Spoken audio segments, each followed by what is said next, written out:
¿Qué tal, mis queridos amigos? ¿Cómo estáis? Espero que vaya muy bien por ahí. A mí me pilláis en el norte de Italia, por la zona de Varese, donde hemos estado probando y revisando este Jeep Avenger, un coche que ya te he contado en el canal, pero que hoy trae novedades muy interesantes. Estoy probando la versión híbrida y no sé muy bien cómo llamarla, porque normalmente hemos llamado mild hybrid o híbrido ligero a un tipo de automóvil que tenía un sistema de 12 de 48 voltios y no llega a la potencia que tienen los híbridos convencionales, tal cual conocidos en los últimos años, los híbridos principalmente de los vehículos japoneses, pero está por encima igualmente de lo que conocíamos hasta hace no mucho, que tienen los híbridos ligeros, potencia, digo, en modo eléctrico. Por lo tanto, es un híbrido que se queda a medio camino entre los híbridos ligeros y los híbridos tradicionales, pero que tiene la capacidad, y eso es lo que marca la diferencia respecto a los híbridos ligeros, de poder impulsar al coche no solamente a baja velocidad, sino en determinadas circunstancias. Este coche es súper importante, aunque ya te he contado el Avenger, porque te trae cosas, informaciones que son sumamente de interés. Bueno, lo principal del coche, sigue siendo un Avenger convencional con su motor de gasolina, ahora es un motor, y esa es una diferencia importante respecto al Avenger de gasolina, que en lugar de tener ciclo Otto, tiene ciclo Miller, porque lo que se busca aquí es primar la conjunción entre la parte motriz térmica y la parte eléctrica. Gracias a eso y a que la batería de este vehículo híbrido va bajo el asiento del conductor, el coche no pierde maletero y de hecho tiene más maletero que la versión eléctrica. Aquella tiene 355 litros, esta tiene 380 litros. Y lo que trae, sobre todo, la hibridación, de la que te voy a hablar, como digo, en detalle, por aquí divirtiéndome por estas carreteras y por el barro, es un Jeep, es una reducción drástica del consumo. En este coche estamos hablando que se queda en aproximadamente 5,1 litros a los 100 homologados WLTP frente a los 5,6 que homologa la versión de gasolina convencional. Es muy interesante, es muy llamativo que ambas tienen la misma potencia de partida. Jeep los declara de 100 caballos o 74 kilovatios como prefieras, pero la potencia definitiva, esos 100 caballos, son idénticos, te compres la versión de gasolina o te compres la versión híbrida, que ahora nos vamos a llevar a la carretera, te voy a llevar al volante para que puedas comprobar qué tal va. Un coche que, por lo demás, según la gente de Jeep, es un vehículo, como todos los Jeeps, pensados para el campo, para la aventura, pero adaptados a la ciudad y no a la inversa. Es interesante además porque esta nueva hibridación, y es mi primer contacto con ella, de estos vehículos, de esta plataforma del grupo Stellantis, cambian. Y además de tener esos cambios en el motor, por ejemplo, el motor 1.2 tricilíndrico ahora tiene cadena de distribución, cambia también la caja de cambios con la hibridación. Ahora se van a montar todos con caja de cambios de doble embrague de 6 marchas, abandonando la caja de convertidor de par EAT8 tradicional que llevaban todos los vehículos de esta plataforma FMP2 del grupo Stellantis. Así que, si os parece, vamos a meternos en el interior, vamos a darnos una vuelta y te cuento qué tal va este coche con esta nueva motorización que, como digo, es un cambio y un salto adelante. Un detalle muy importante que te estarás planteando antes de meterme a conducir, que es el asunto de los precios, cómo queda. Bueno, hay 3 niveles de acabado. Independientemente del nivel de acabado, la diferencia entre comprar el gasolina con etiqueta C de 100 caballos y comprar el híbrido ligero o híbrido con 100 caballos igualmente es de 1.800 euros con una etiqueta C en el caso del motor puro de gasolina y etiqueta Eco en el caso del híbrido que vamos a conducir y te voy a enseñar en esta prueba. Así que, lo dicho, voy a ponerme al volante y directamente te cuento todas las particularidades técnicas de este coche, que es realmente interesante, puesto que todo lo que hay en el interior, que también lo vamos a ver en el vídeo, se replica, se repite respecto a los Avenger que ya te he enseñado previamente. Vale, vamos a recrearnos con unos minutitos musicales aquí en Italia. Es un motor, como digo, de ciclo Miller, es un motor en el que se prima el rendimiento por encima de todo. El ciclo Miller, tenemos vídeos en el canal que puedes revisar, ahora te lo pongo si acaso al final de este, pero básicamente reduce la potencia a cambio de aumentar el rendimiento, lo que es lo mismo, aquí hay ciclo Miller básicamente porque se reduce el consumo del coche. ¿Y cómo compensamos esa pérdida de fuerza? Pues muy sencillo, con la electrificación. Como te decía ahí fuera, el sistema híbrido de este coche no llega a ser un híbrido convencional, pero está por encima de un híbrido ligero. Tiene un motor eléctrico que es capaz de dar 29 caballos de potencia. Con estos 29 caballos de potencia, el Avenger es capaz de arrancar en modo eléctrico. En ciudad, según la marca, se maximiza la reducción de consumo. Estamos hablando de que se puede bajar el consumo por encima del 35%, mientras que en carretera esa reducción se calcula en un 13%, que viene justamente del ciclo distinto del motor de combustión interna y del apoyo del motor eléctrico. El motor eléctrico tiene dos funciones: además de apoyar al térmico y de moverlo en el arranque, igualmente sirve para arrancar el motor de combustión interna, hace de alternador al estar unido al motor de combustión mediante una polea. Así que es esa doble función, la de apoyo, la de mover al coche a baja velocidad.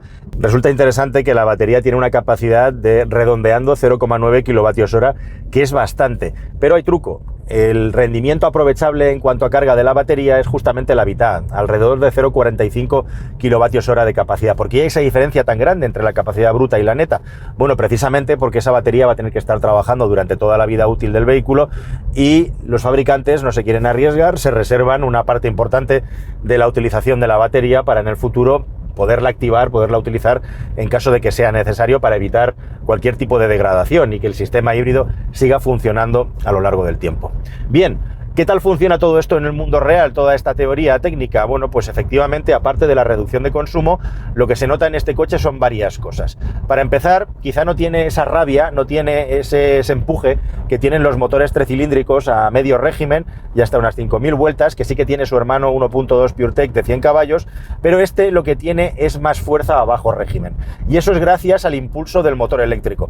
Este coche tiene poco más de 200 Nm de par, pero hay 55 Nm de par extra que están disponibles para apoyar al motor de combustión interna cuando estamos circulando y por ende poder ir en las velocidades más largas posibles para reducir los consumos. Además, como la mayoría de coches automáticos hoy en día, este vehículo tiene un botón de kickdown al final del pedal del acelerador que te va a dar el máximo empuje, el máximo rendimiento, y aunque en este coche no se note en ese punto porque al final el empuje del motor eléctrico está matizado, no es que sea especialmente fuerte, una gran diferencia en la entrega de potencia, sí que es cierto que lo que sí que se nota por encima de eso, yendo ya al límite, que no es un coche precisamente pensado para ese tipo de utilización, es que el vehículo es capaz de mantener marchas más largas a menor velocidad, lo cual es un factor importante para reducir el consumo. Y hablando de marchas, otro cambio muy importante es la caja de doble embrague. A mí siempre me ha parecido que la caja EAT8 del grupo Stellantis ahora funcionaba muy bien. Y la diferencia con esta estriba básicamente en un aspecto técnico. Al meter la electrificación, en Stellantis han considerado que era mejor partir de una caja de cambios manual robotizada con doble embrague para hacer el paquete, para incrustar todos los elementos mecánicos unidos a la electrificación. En este coche el motor eléctrico va encastrado en la caja de cambios. E igualmente también, por una cuestión de peso, entre otras cosas, se ha optado por una caja de doble embrague, que lo que trae como novedad son estas levas detrás del volante con las que nosotros podemos hacer los cambios de marcha. Si no, el vehículo lo va a hacer en modo D, de una manera natural y espontánea. Por cierto, el extra de peso que lleva todo el sistema híbrido, incluida la batería que llevo aquí debajo de mi trasero, es de 60 kilos. Está bastante bien, batería, motor eléctrico, compacidad en lo que se refiere al grupo motopropulsor. En definitiva, y al final, 1.280 kilos de peso. Es un peso con el aumento ya de los 60 que es bastante aceptable. A muy baja velocidad, no sé si lo llegas a escuchar, el coche hace el sonido en el exterior de vehículo eléctrico típico de los eléctricos y de los híbridos, pero igualmente también Stellantis ha querido dejar en el interior como un sonido así como electrónico en la circulación, como un pequeño rumorcillo de la gestión eléctrica que va a estar presente durante toda la conducción, como muy al fondo. En general no es un coche ruidoso, no es un vehículo que esté excepcionalmente bien aislado, materiales baratos, ruido de rodadura tendiendo alto en carretera, quizás sería el punto débil mayor que le pondría, pero cuando todo está caliente, cuando todo está funcionando ya en su momento óptimo de servicio, es un vehículo bastante agradable de utilizar, y en carretera lo que noto es que el motor queda bastante bien ocultado, el sonido del motor, y lo que se oye sobre todo es ruido de rodadura y ruido aerodinámico. Como además tiene esa capacidad para mantener marchas largas en velocidades más bajas, en general el confort de marcha creo que es un poco superior al de su hermano de gasolina, aunque están muy cerca uno y otro. Bueno, y luego un detalle curioso, un detalle interesante también es que independientemente de la versión que te compres, hay 3 niveles de equipamiento. Ahora revisamos al final un poquito qué es lo que llevan. El coche tiene 6 modos de conducción, 3 modos de conducción para carretera, el típico, el deportivo, el normal y el eco, lo que normalmente encontramos en la mayoría de coches, y luego 3 modos de conducción para el campo que, como digo, están igualmente presentes independientemente de los 3 niveles de acabado que te compres: modo barro, modo nieve y modo tierra.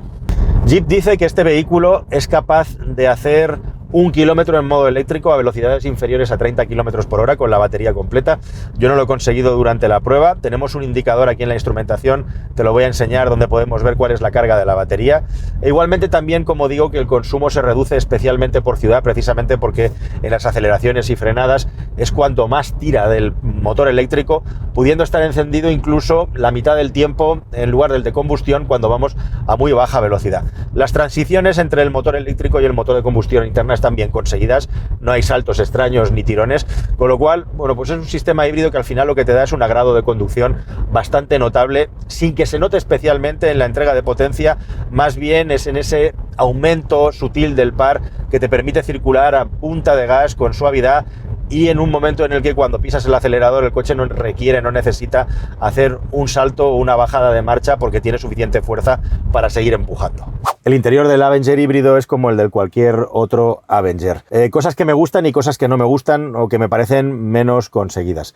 Bueno, lo principal es que me siento muy cómodo y rápidamente se puede acceder a todas las funciones tal y como está organizado el coche. Por ahí bien. Me gusta mucho el volante. Tiene un tamaño y un grosor que para mí son perfectos. Es un volante que, como puedes ver, tiene un tamaño tirando a más pequeño y en el que en mi posición de conducción normal, tanto la instrumentación, la pantalla, que es bastante grande y digital y de buena calidad, la veo perfectamente, e igualmente también el horizonte. Las versiones de acabado más alto tienen esta pantalla de 10 pulgadas y media, totalmente apaisado, como puedes ver. Y luego tenemos debajo 4 accesos directos rápidos para la configuración del coche. Súper importante hoy en día que el coche comienza con los pitos, por eso te he dejado para empezar esta pantalla aquí preparada, porque con este toque y un toque quitas los pitiditos de los sistemas de asistencia a la conducción, si así lo deseas. Inicio, donde tienes todos los toggles aquí para poder configurar a tu gusto la pantalla, e igualmente también, como digo, el warning y el cierre centralizado. Una bandejita, aquí al estilo, esto es una reminiscencia de los coches clásicos de Jeep. Y luego tenemos todos los mandos de la climatización, en este caso con botones, lo cual es una muy buena idea, una muy buena solución. Tenemos igualmente espacios de almacenamiento por triplicado, tenemos un pequeño cajón aquí, tenemos igualmente un organizador donde podemos poner refrescos o podemos poner objetos que vayamos a utilizar mientras estamos conduciendo, los modos de conducción junto con el freno de mano electrónico, y luego el coche tiene otro detallito que comparte con hermanos de la gama, que es esta tapa que se puede colocar o se puede comprar según la versión, que además es extraíble, como puedes ver. Es una tapita que deja a la vista un cajón enorme en el que además tenemos el hueco para poder dejar el teléfono móvil para cargar de manera inalámbrica, además de todas las conexiones de servicio. En este caso y en este coche tenemos 3 distintas. Tenemos una toma de 12 voltios, tenemos un USB normal y tenemos un USB-C.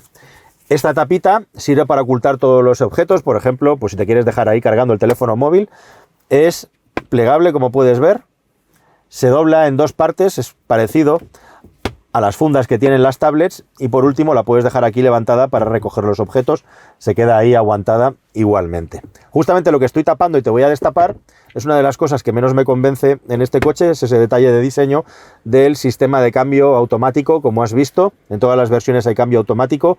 En este híbrido, en este modelo híbrido, para mejorar al máximo el consumo y para configurar todo el sistema eléctrico, es un sistema de botones en el que tenemos parking, marcha atrás, neutral, los distintos modos típicos de los automáticos, y luego tenemos un botón doble DM para poder circular en marcha automática o en manual, tirando de las levas del volante. Bueno, este sistema obliga a llevar la vista al cambio cada vez que quieres hacer una maniobra y no hacerlo de forma en la que tú mantienes la vista puesta en el frente o hacia atrás sin tener necesidad de estar mirando qué botoncito estás tocando. Así que te va a tocar pues prácticamente toda la vida útil del vehículo estar tocando los botoncitos.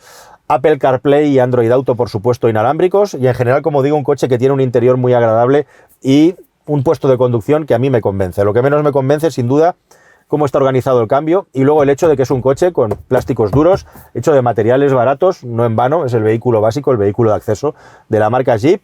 Los niveles de calidad de acabado y de ajustes están bien, son normales, no pecan por ser defectuosos, pero básicamente es una cuestión más de tacto que de apariencia, porque a nivel de apariencia el coche está muy bien parido.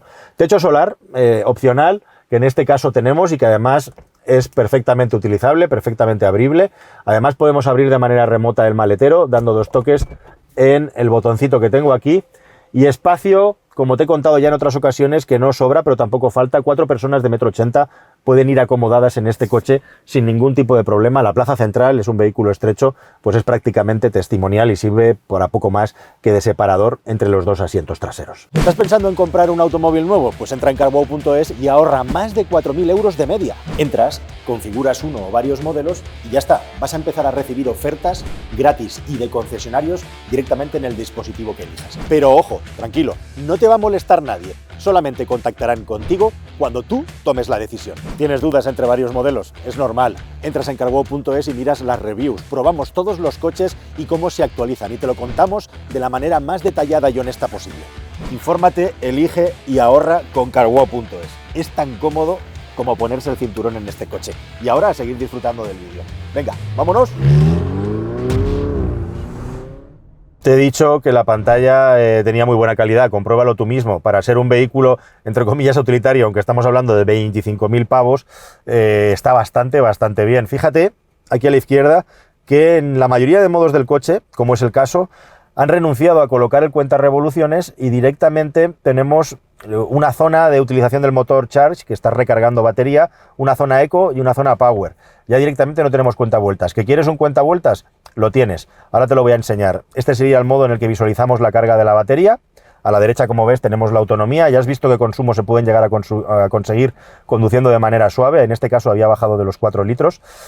Una cosa que está muy bien, que es el hecho de que ya en un coche moderno podamos tener el navegador en la instrumentación igualmente para que nos sea más fácil y rápido poder ver por dónde vamos.